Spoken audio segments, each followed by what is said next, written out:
درود بر شما.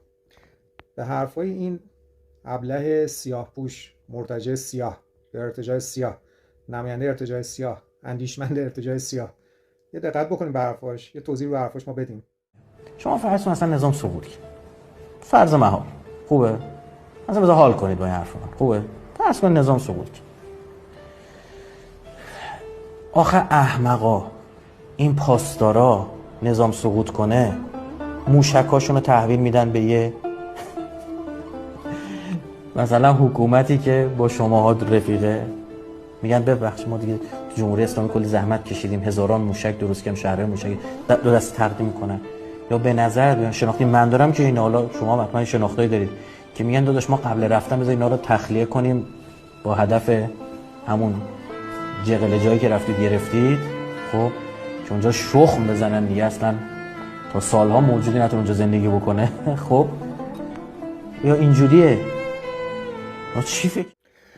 خب شنیدید مزخرفات و خوزعبلات اینشون رو که عملا داره به نیروهای سپاهی عزیز کشورمون داره کد میده، خط میده که آره بیاین با موشکایی که ساختین، موشکایی که ببینید دوستان این موشکا مال سپاه نیست، این موشکا مال فرزندان ایران زمینه، این موشکا مال ایرانه.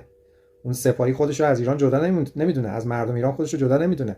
سپاه و ارتش در خدمت منافع ملی کشور هستن و تو ابله رائفی پور باید این رو بدونی که این موشک‌ها مال ایرانه، نه مال سپاه پاسداران یا مال ارتش یا مال هر نهاد یا مال شخصی سیاستمداری کسی. خروشچف زمانی که بمب اتم رو فرمان ساختش رو داد، بمب اتم رو با خودش تو گور نبرد. یا وقتی که رژیم کمونیستی از شوروی رفت، اون موشک‌های اتمی و اون سلاح‌هایی که ساخته شد برای شوروی و روسیه، اونها رو رژیم کمونیستی با خودش نبرد یا بخواد شوروی رو بمباران بکنه بگه که اگه مال ما نیست، حکومت ما نیست، پس مال هیچ کس هم نباشه. و تو گوساله رائفی پور این رو نمیفهمی، یا میفهمی چون ایران ستیز هستی نمیخوای دیگران بفهمند که سپاه فرزندان همین مردم هستن. یا حالا برفرض ما کاری نداریم، فرض بکنیم که حالا اصلا این نظام هم سقوط بکنه، 100 تا نظام دیگه هم بیاد، نیروهای مسلح فرزندان همین مردم هستند، چه میخواد مذهبی باشه چه میخواد غیر مذهبی باشه.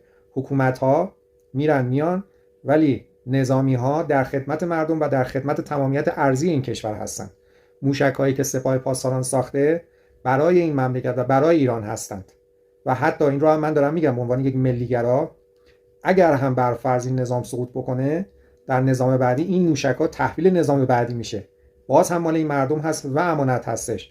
نکند که اون اشتباهی که سال 57 شد، هواپیماهای آمریکایی رو برداشتید اسقاط کردید بردید تو آشیانه ها تا جنگ ایران و عراق بهش رسیدید